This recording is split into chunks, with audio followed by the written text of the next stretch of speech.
ഈ കോൺഗ്രസിലെ ഈ വിഭജനം മന്ത്രിമാർ ആരൊക്കെ എന്നുള്ള കാര്യം സംബന്ധിച്ചുള്ള ചർച്ചകൾ പുരോഗമിക്കുന്ന അതിനൊരു ഇപ്പോഴും ഒരു അന്തിമ തീരുമാനമായിട്ടില്ല. അതുകൊണ്ടാണ് ഒരു പക്ഷേ ഘടകകക്ഷികളുടെ മന്ത്രിമാർ ആരൊക്കെ എന്നുള്ളത്. നോക്കൂ, അൻവർ സാദത്ത് മന്ത്രിയായി വരികയാണെങ്കിൽ ആലുവ തൊട്ടടുത്ത് കളമശ്ശേരി മണ്ഡലം, അവിടെ വി അബ്ദുൽ ഗഫൂറിന്റെ പേര് ലീഗിന്റെ മന്ത്രി പട്ടികയിലുണ്ട്. അപ്പോൾ തൊട്ടടുത്തടുത്ത മണ്ഡലങ്ങളിലുള്ളവർ മന്ത്രിമാരാകുന്ന ഒരു സാഹചര്യം കൂടിയൊക്കെ ഉണ്ടാകും. അപ്പോൾ ഈ എല്ലാ ഇക്വേഷനും നോക്കണം. ജില്ലകളുടെ പ്രാതിനിധ്യം ഉണ്ടാകും. സ്വാഭാവികമായും കോൺഗ്രസിന്റെ മന്ത്രിമാരുടെ പട്ടികയിൽ സാമുദായിക സമവാക്യങ്ങൾ കാത്തുസൂക്ഷിക്കും. അതെല്ലാം ഉണ്ടാകും. അതെല്ലാം ആറ്റിക്കുറുക്കി കൂട്ടിക്കിഴിച്ച് മന്ത്രിമാരുടെ പട്ടിക ഉണ്ടാക്കുക എന്നുള്ളത് ശ്രമകരമായിട്ടുള്ള കാര്യമാണ്. സെയ്ഫ്, ഒരു കാര്യം കൂടി. സെയ്ഫ്, ഇപ്പോൾ നമുക്കറിയാം തിരുവഞ്ചൂർ രാധാകൃഷ്ണൻ, ഒപ്പം തന്നെ K Muraleedharan, Sunny Joseph, A P Anilkumar, Vishnunath, M Liju, ഏതാണ്ട് ഉറപ്പിച്ച പേരുകളാണല്ലോ നമ്മൾ ഈ പറയുന്നത്. അപ്പോൾ അവരവരുടെ എക്സ്പീരിയൻസിനനുസരിച്ചുള്ള വകുപ്പുകൾ നൽകുക എന്നുള്ളത് നേരത്തെ സെയ്ഫ് ഒന്ന് പറഞ്ഞു പോയി. പക്ഷെ എന്നാൽ പോലും ആരോഗ്യം പോലുള്ള സുപ്രധാനമായിട്ടുള്ള വകുപ്പുകൾ, ഏറെ പഴികേട്ട വകുപ്പാണ് കഴിഞ്ഞ പിണറായി സർക്കാരിൻ്റെ അവസാന കാലത്ത് ആരോഗ്യ വകുപ്പ് എന്ന് പറയുന്നത്.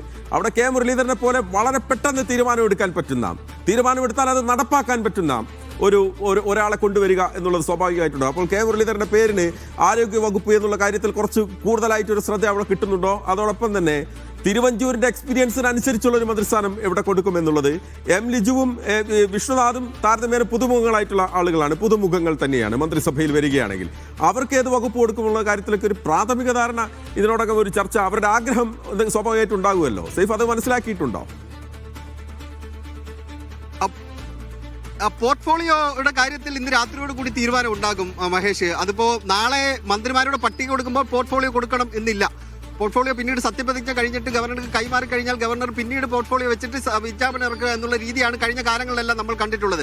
വേണമെങ്കിൽ നാളെ ഇതാണ് വകുപ്പുകൾ എന്ന് പറഞ്ഞിട്ട് വേണമെങ്കിൽ കൊടുക്കാം. അത് ഘടകകക്ഷികൾക്ക് ഏകദേശ ധാരണയുണ്ടാകും. ഇത് ഇന്ന വകുപ്പുകളാണ് ഇന്ന ഘടകകക്ഷികൾക്കുള്ളത് എന്ന്. ഇപ്പോൾ ഉദാഹരണത്തിന് ലീഗിന്റെ കയ്യിലുണ്ടായിരുന്ന വ്യവസായം, IT, വിദ്യാഭ്യാസം, അതുപോലെ തന്നെ അടക്കമുള്ള വകുപ്പുകൾ, അതൊരു പൊതുമരാമത്ത് അടക്കമുള്ള വകുപ്പുകൾ കഴിഞ്ഞ തവണ അവർ കൈകാര്യം ചെയ്തിരുന്നതാണ്. ഇത്തവണ അങ്ങനെ തന്നെ ആയിരിക്കുമെന്ന് കരുതാം. നഗരാസൂത്രണമൊക്കെ അവരുടെ കയ്യിൽ ഉണ്ടായിരുന്നതാണ്. അതും അങ്ങനെ തന്നെയാണെന്ന് കരുതാം.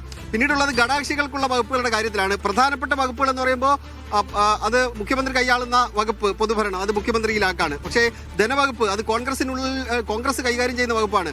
അത് വി ഡി സതീശൻ തന്നെ കൈകാര്യം ചെയ്യും എന്നാണ് നമുക്കിപ്പോൾ ലഭിക്കുന്ന വിവരം. പിന്നീടുള്ളത് അതിപ്രധാനമായ വകുപ്പാണ് റവന്യൂ വകുപ്പ്. കേരളത്തെ സംബന്ധിച്ച് വളരെ പ്രധാനപ്പെട്ടതാണ് റവന്യൂ വകുപ്പ്. ആ റവന്യൂ വകുപ്പ് നേരത്തെ കൈകാര്യം ചെയ്തിട്ടുണ്ട് തിരുവഞ്ചൂർ രാധാകൃഷ്ണൻ. കഴിഞ്ഞ UDF സർക്കാരിന്റെ കാലത്ത് അദ്ദേഹം കൈകാര്യം ചെയ്ത് പരിചയമുണ്ട്. അദ്ദേഹത്തിന് അത് കൊടുക്കുമോ എന്നുള്ള ചോദ്യം നിലനിൽക്കുന്നുണ്ട്. അദ്ദേഹത്തിന് ചിലപ്പോൾ അങ്ങനെ ഒരു പ്രധാനപ്പെട്ട വകുപ്പ്, അദ്ദേഹം സീനിയർ ആയിട്ടുള്ള നേതാവ് എന്ന നിലയിൽ അദ്ദേഹത്തിന് പ്രധാനപ്പെട്ട ആ വകുപ്പ് കൊടുക്കാനുള്ള സാധ്യതകൾ ഉണ്ട് എന്ന് വേണമെങ്കിൽ ഈ ഘട്ടത്തിൽ പറയാം. പിന്നീടുള്ളത് ആരോഗ്യവകുപ്പാണ്. ആരോഗ്യവകുപ്പ് കെ മുരളീധരൻ, അദ്ദേഹം ഒരു ചെറിയ വകുപ്പുമായിട്ട് എന്തായാലും മന്ത്രിസഭയിലേക്ക് ഇല്ല എന്ന നിലപാട് സ്വീകരിക്കുന്ന ആളാണ്.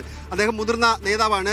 കോൺഗ്രസിന് വേണ്ടി പലയിടങ്ങളിലും അദ്ദേഹം മത്സരിക്കാൻ വേണ്ടി പോയിട്ടുണ്ട്. ഇപ്പോൾ വടകര പി ജയരാജ് മത്സരിക്കുന്ന സമയത്ത് കോൺഗ്രസ് ഇറക്കിയത് അദ്ദേഹത്തെയാണ്. കഴിഞ്ഞ തവണ നേമത്ത് അദ്ദേഹത്തെയാണ് ഇറക്കിയത്. അങ്ങനെ അദ്ദേഹം തെരഞ്ഞെടുപ്പ് രംഗത്ത് കോൺഗ്രസിനെ പിടിച്ചു നിർത്താൻ വേണ്ടി പലയിടങ്ങളിലും മത്സരത്തിന് പോലും പോയിട്ടുള്ള ആളാണ്. അദ്ദേഹത്തിനെ പരിഗണിക്കാതിരിക്കാൻ കഴിയില്ല. കരുണാകരന്റെ മകനാണ് എന്നത് മാറ്റി നിർത്തിയിട്ട് മുതിർന്ന നേതാവ് എന്ന പരിഗണന നൽകിക്കൊണ്ട് അദ്ദേഹത്തിന്റെ ഒരു പ്രധാനപ്പെട്ട വകുപ്പ്, അത് ആരോഗ്യവകുപ്പ് ഉണ്ടാകും എന്നുള്ള സൂചനകളാണ് ലഭിക്കുന്നത്. പിന്നീട് എം ലിജു, അതുപോലെ തന്നെ ഇപ്പോൾ ബിന്ദുകൃഷ്ണൻ ഉണ്ടെങ്കിൽ അവർ, വനിതകളുണ്ടെങ്കിൽ അവർക്ക് ഏത് വകുപ്പ് കൊടുക്കും എന്നുള്ള ചോദ്യങ്ങൾ, അത് ആ പോർട്ട്ഫോളിയോ അത് ഇന്ന് വൈകുന്നേരത്തോടു കൂടി മാത്രമേ തീരുമാനമാകൂ. അതിൽ ചില സൂചനകൾ പോലും കിട്ടുന്നില്ല. ഈ പ്രധാനപ്പെട്ട കാര്യങ്ങൾ നമുക്ക് കിട്ടുന്നുണ്ട്.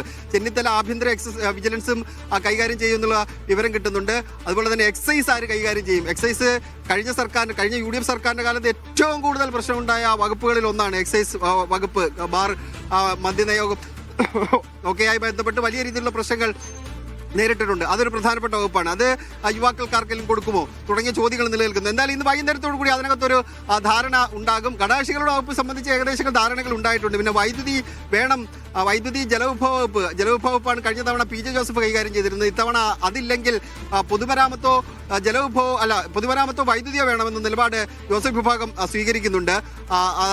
RSP ക്ക് കഴിഞ്ഞ തവണ തൊഴിലായിരുന്നെങ്കിൽ ഇത്തവണ അത് വേണ്ട, ഒന്നുകിൽ വൈദ്യുതി വേണം അല്ലെങ്കിൽ പൊതുമരാമത്ത് വൈദ്യുതിക്ക് വേണ്ടി അങ്ങോട്ടും ഇങ്ങോട്ടും ഘടകകക്ഷികൾക്കിടയിൽ ചില ആശയക്കുഴപ്പങ്ങളൊക്കെ നടക്കുന്നുണ്ട്. ഭക്ഷ്യവകുപ്പ് അനൂപ് ജേക്കബ് കഴിഞ്ഞ തവണ കൈകാര്യം ചെയ്തിരുന്ന വകുപ്പാണ് കഴിഞ്ഞ UDF സർക്കാരിന്റെ കാലത്ത്.